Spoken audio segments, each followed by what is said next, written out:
Ba'zi o'g'il bolalarda qon ketishi to'xtamasligi haqida eshitganmisiz? Ya'ni asosan o'g'il bolalar kasallanadi, ayollar va qizlar bu kasallik bo'yicha tashuvchi hisoblanadi. Bu kasallikni patogenetik mexanizmi shundan iboratki, qon tomir devori shikastlansa, bolada qon ketishi to'xtamasligi kuzatiladi. Ya'ni bu asosan o'g'il bolalarda kuzatilib, buni nomini gemofiliya kasalligi deb ataladi.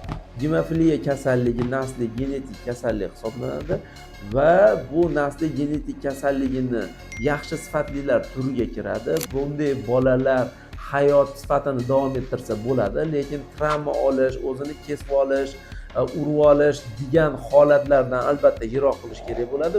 Agar sizni tanishingizda, yaqiningizda xuddi shunday qon ketishi to'xtamaslik bilan muammo bo'layotgan bo'lsa, albatta gematolog yoki genetik shifokorga murojaat qilishingiz mumkin bo'ladi.